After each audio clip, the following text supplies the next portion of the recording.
Que bom poder voltar, que bom também poder pregar, que bom poder estar aqui, que bom rever os irmãos. Muito bom também ter um momento de férias, que a gente abastece um pouquinho também, né? Para poder ter algo para transbordar, isso é importante. E eu já começo até introduzindo, falando um pouco sobre como foi, em alguns momentos, essa viagem. A gente viajou rapidamente, na verdade, para o interior de São Paulo. E como foi uma viagem um pouco longa, né, cerca de 6 horas, a gente fica dirigindo, pensando, né, orando, pensando nas coisas.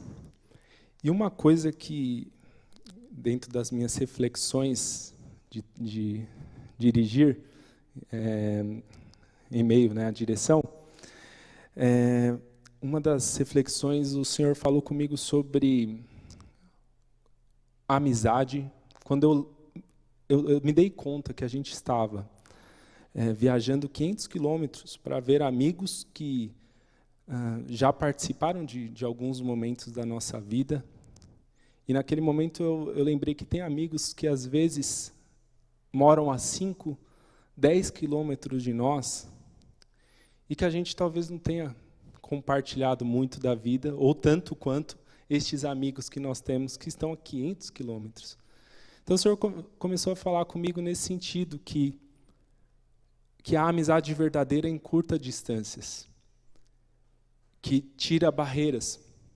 E naquele momento também o Senhor começou a falar comigo sobre o quanto nós temos isso em Cristo Jesus, o quanto vale a pena a jornada, porque temos Jesus não só na jornada, mas também na chegada. E falando isso ao meu coração, também veio de encontro o estudo que nós estamos fazendo na semana, com base de Filemon. Muitos aqui participaram também, leram a carta de Filemon, um capítulo, né, o livro da carta de Paulo a Filemon. E também fala muito sobre amizade, sobre misericórdia, sobre perdão. E eu queria que você abrisse, então, a sua Bíblia em Filemon, capítulo 1. Nós vamos, apesar de ser pequeno, nós vamos ler do versículo 4 até o 22. Vamos encurtar um pouco. Filemon, no capítulo 1, 4 a 22.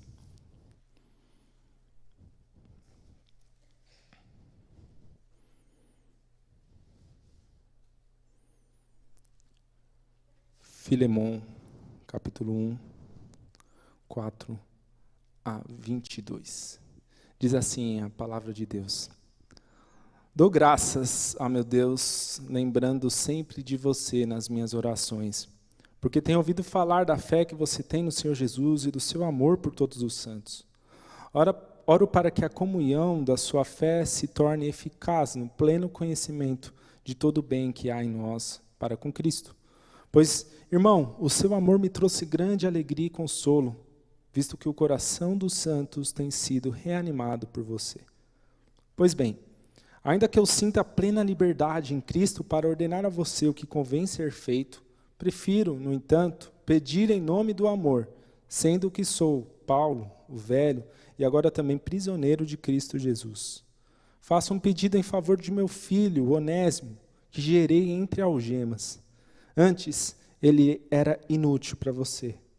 Atualmente, porém, é útil para você e para mim. Eu estou mandando de volta a você, ele, quero dizer, o meu próprio coração. Eu queria conservá-lo comigo, para que ele me servisse em seu lugar nas algemas que carrego por causa do Evangelho. Mas não quis fazer nada sem o seu consentimento, para que a sua bondade não venha a ser como que uma obrigação, mas algo que é feito de livre vontade. Talvez ele tenha sido afastado de você temporariamente, a fim de que você o receba para sempre. Não como escravo, mas muito mais do que escravo, como irmão caríssimo, especialmente de mim e com maior razão de você, quer como ser humano, quer como irmão no Senhor. Portanto, se você me considera companheiro, receba-o como receberia a mim. E se ele causou algum dano a você ou lhe deve alguma coisa, ponha tudo na minha conta. Eu, Paulo, de próprio punho, escrevo isto. Eu pagarei. É claro que não preciso dizer que você me deve a própria vida. Sim, irmão, que eu receba de você, no Senhor, este benefício. Reanime o meu coração em Cristo. Certo como estou da sua obediência, eu escrevo a você, sabendo que fará mais do que estou pedindo. E, ao mesmo tempo, prepara-me também pousada, pois espero que, por meio das orações de vocês, eu lhe seja restituído. Amém. Vamos orar. Senhor Deus, obrigado, Pai, pela Tua palavra. Obrigado, Pai, porque já cremos na Tua presença sobre nós nessa noite, ó Deus. Cremos que o Senhor está aqui, ó Deus. E nós louvamos o Teu nome pela Tua presença, Senhor. Venha, habita esse lugar, enche esse lugar da Tua presença, enche esse lugar da Tua glória, ó Pai. E faz com que nós, ó Deus, como igreja, possamos sair daqui impactados pela Tua palavra, ó Deus. Que possamos ser, ó Deus, esses terrenos férteis, ó Pai, para receber de Ti, ó Deus, e dar fruto. Em nome de Jesus. Amém. Bom, irmãos, que amizade linda, essa amizade que nós vemos dentre essas pessoas citadas na carta. Quem são? Paulo, basicamente, a carta toda está entre Paulo, Filemon e Onésimo. Nós falávamos no estudo como todos nós somos onésimos, né? Vamos falar isso mais à frente. Mas para a gente explicar um pouco qual que é o teor dessa carta. Apóstolo Paulo, o grande missionário, plantador de igreja, ele acabou sendo preso, e ele estava preso em Roma, quando conhece Onésimo. Quem que era Onésimo? Ele era um escravo fugitivo. Ele havia fugido do seu senhor. Lembrando que o contexto da Bíblia está em um contexto em que, na sociedade de Roma, havia escravidão. Talvez não fosse com tantas torturas como foi, por exemplo, a escravidão dos africanos, mas haviam leis ali, havia uma propriedade. O escravo era como se fosse uma propriedade, uma coisa mesmo, que pertencia ao seu servo, ao seu senhor. E Onésimo, então, fugiu. E naquela época, Roma tinha uma lei que permitiria ser morto o escravo que fugisse. Então, imagine, Paulo fala do evangelho, preso em Roma, para alguém que estava ali com um passado turbulento, sendo um escravo, tendo fugido, e não somente isso, Calvino, inclusive, fala sobre isso, que provavelmente ele tinha roubado alguma coisa. Então, por isso que Paulo fala desse sentido. Paulo escreve muito bem, e Paulo fala assim, de todo o coração, para que o Filemon, o senhor que está para receber a carta, né, vindo junto com Onésimo, Onésimo levaria a carta de Paulo para Filemon perdoar o seu escravo fugitivo, perdoar o eventual furto. E Paulo fala em nome ali da amizade que eles têm, mas principalmente porque ele é seu irmão também. Interessante que Onésimo significa útil, e Paulo também, inteligentemente, ele usa essa relação do significado de Onésimo. Ele fala, agora ele é útil para você. Onésimo era um nome comum entre os escravos. Vejam até como eles eram apenas propriedade dos seus senhores, era alguém útil.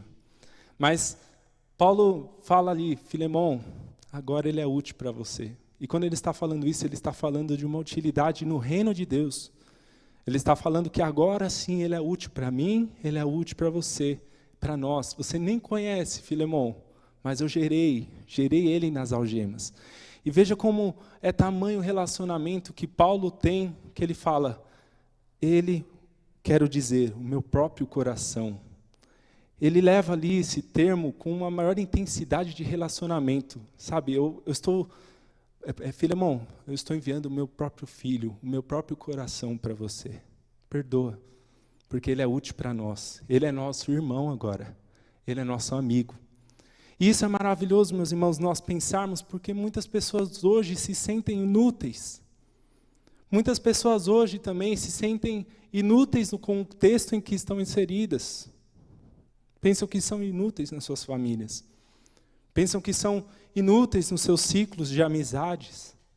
Vivemos um tempo de relacionamentos frágeis, de pessoas que não têm capacidade de perdoar, porque logo mais eu posso encontrar uma outra pessoa que vai suprir as minhas necessidades. Os relacionamentos estão cada vez mais vazios.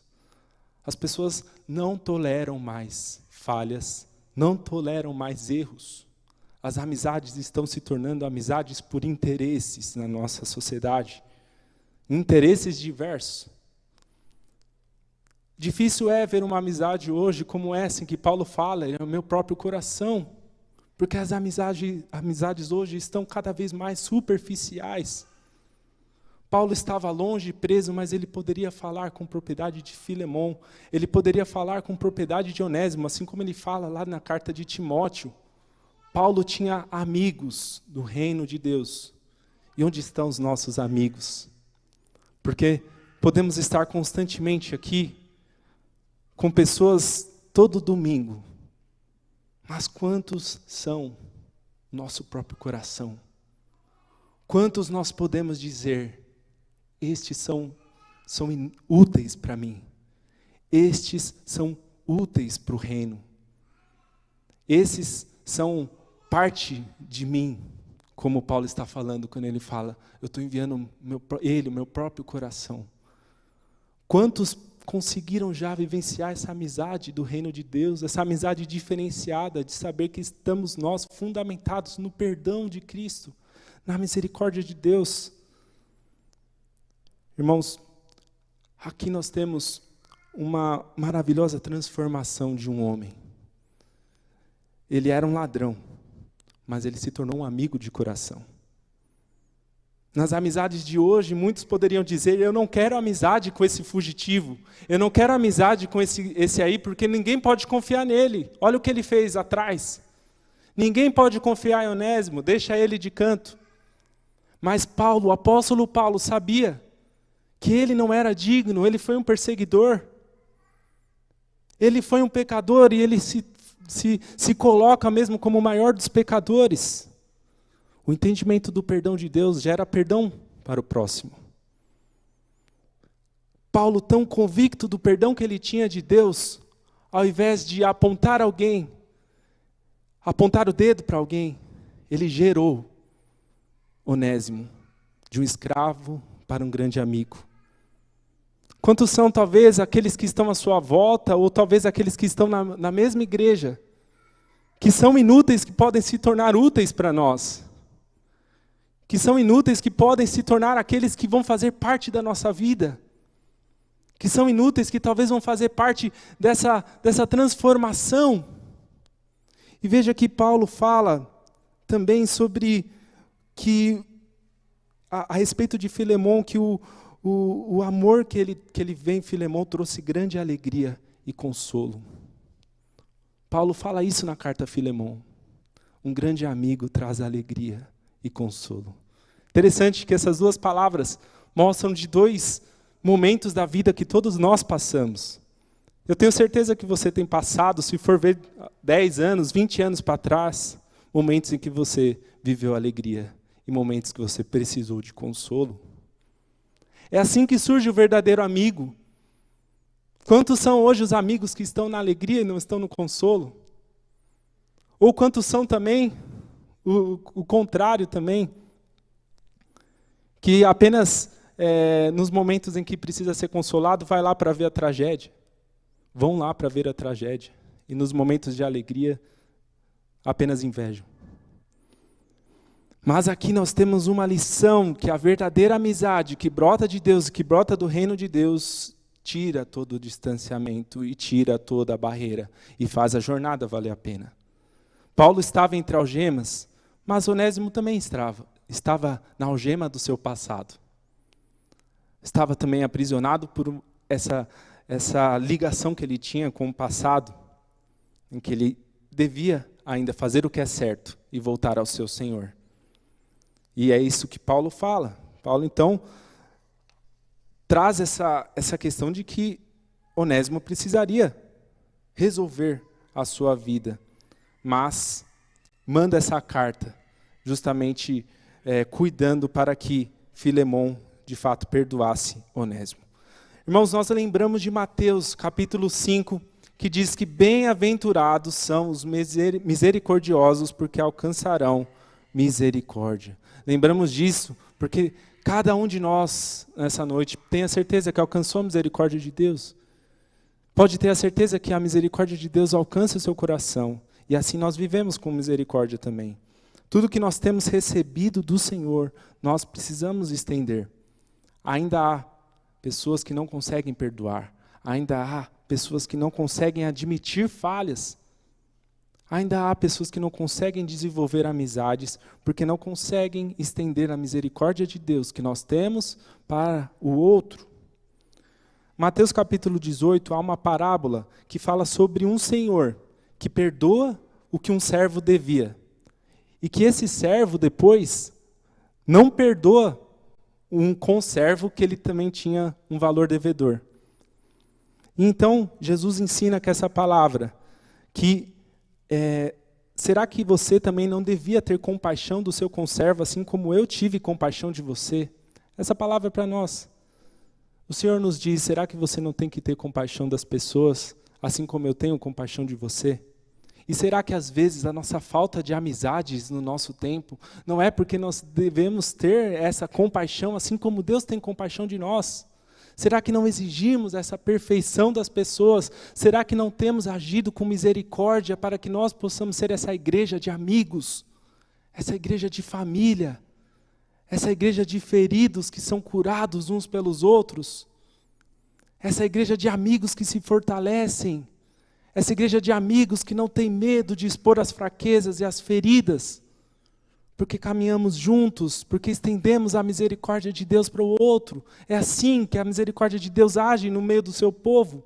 Deus derrama a misericórdia sobre nós, e um vai perdoando o outro, e nós como igreja vamos vivendo o perdão de Cristo sobre nós. O perdão de Cristo é um perdão que gera perdão. Irmãos, é fato também que nós somos todos onésimos, como diz Lutero. Essa carta é uma carta também que é muito sobre nós. Porque o que Cristo faz é reconciliar. O papel que Paulo está tendo nessa carta de reconciliar Filemão com Onésimo é o papel que Jesus faz na sua vida. É o papel que Jesus fez na sua vida. Sabe o que Jesus fez na sua vida? Ele falou, se deve alguma coisa, está pago. Está pago como? Está pago na cruz. Se deve alguma coisa, está pago na cruz. Ele está perdoado. A palavra do Senhor nos assegura isso.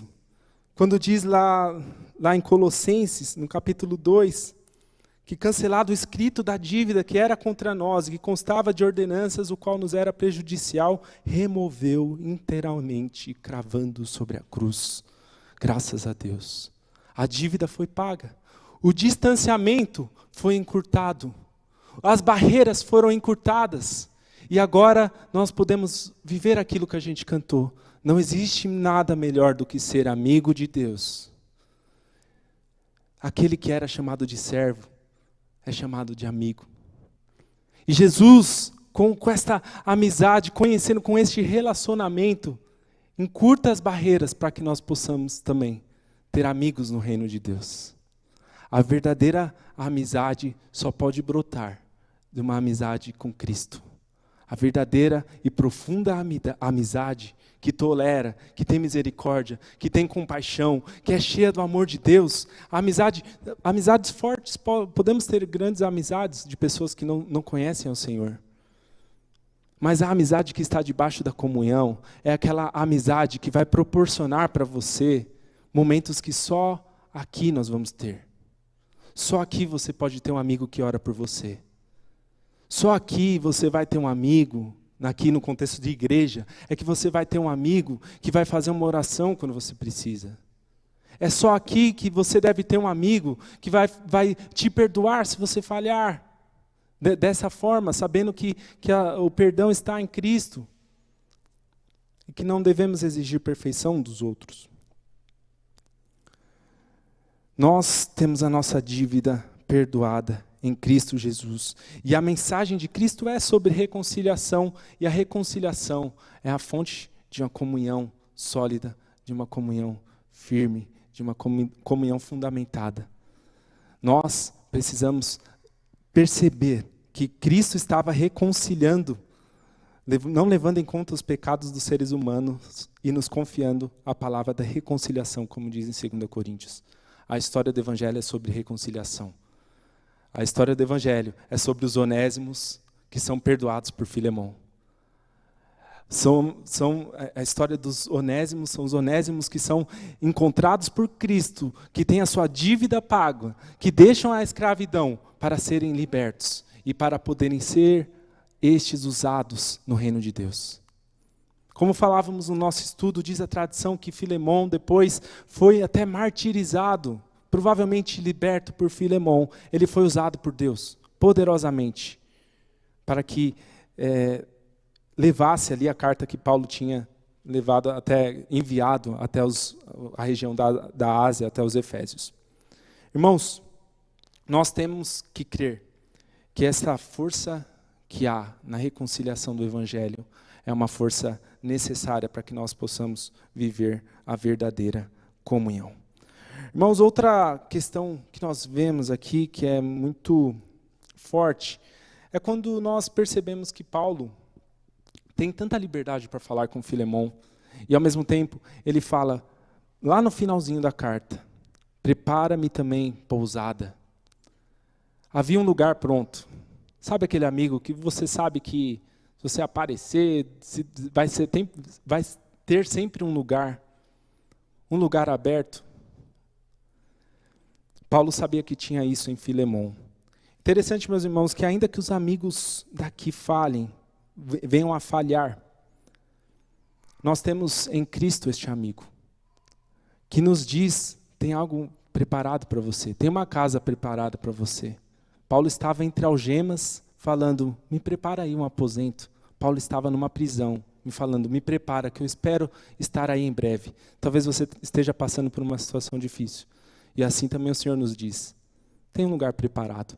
Sabe, essa viagem que nós fizemos, né, eu, a Bruna e o Pedro, no meio da viagem, quando eu estava pensando aquilo, a nossa amiga que estava lá em Lins, mandou um vídeo de como ela já tinha preparado todo o quarto de hóspedes, tudo cheirosinho, tudo arrumado. Eu falei, nossa, Bruna, é isso que Cristo faz com a gente. Cristo não está só na chegada, Cristo está na jornada.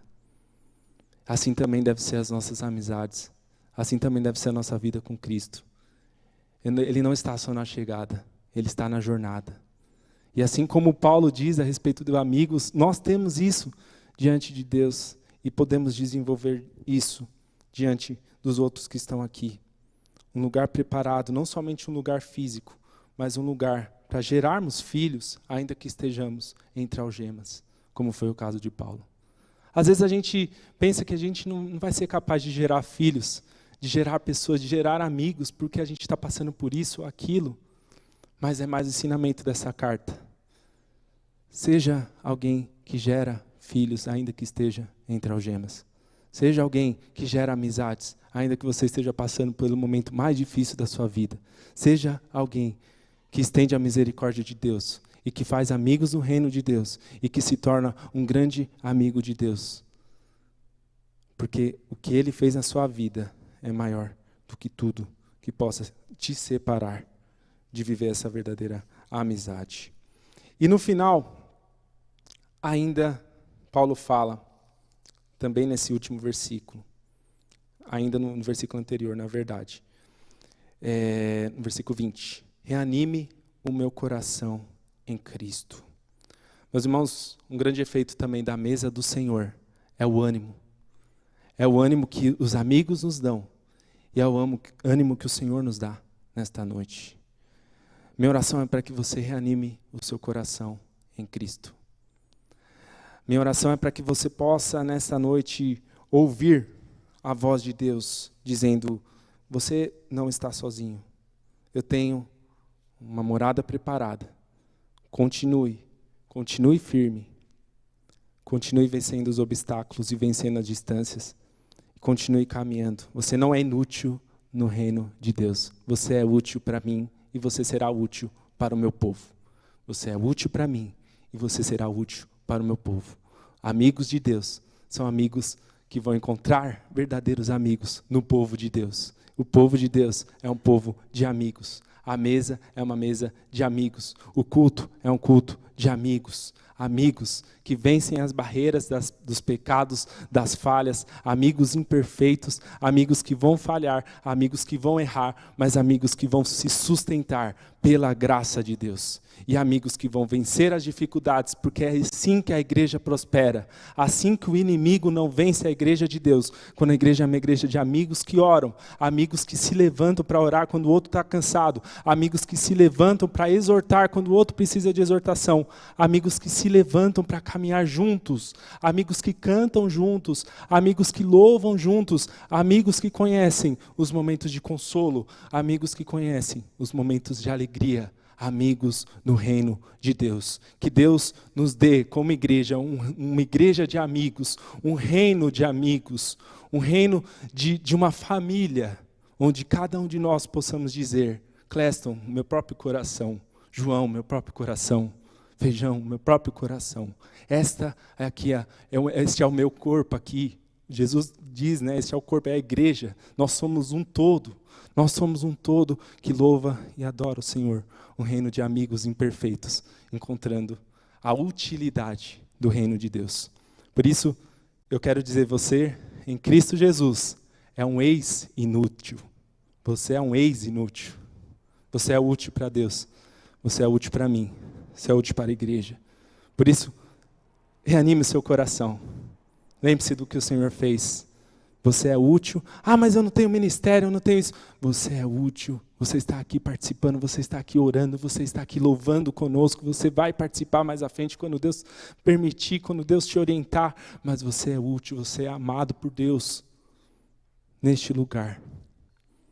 E que assim nós possamos viver, sabendo que Cristo também nos diz, como lá em 2 Coríntios, se a nossa casa terrestre deste tabernáculo se desfizer, temos da parte de Deus um edifício, casa não feita por mãos, eterna nos céus. Sabe, meus irmãos, nós vivemos aqui uma amizade que ainda tem que ser superando as barreiras, as distâncias, para que a gente esteja com Cristo na jornada, esteja com Cristo na chegada. Mas sempre é bom lembrar que o reino de Deus, a mesa do Senhor, nos aponta para um lugar dos amigos que serão salvos. E assim como Cleston orou, para um lugar sem choro, sem pranto, sem necessidade até mesmo de perdoar. Igreja perfeita a gente não vai encontrar aqui. Pastores que falham, lideranças que erram, a gente não vai encontrar só aqui, a gente vai encontrar em todo lugar. Mas apontamos para aquele lugar, seguimos para aquele lugar, onde não haverá mais maldade nos corações. E nós viveremos nesse edifício que não se desfaz, nessa casa terrestre que não se desfaz, que está preparada para nós.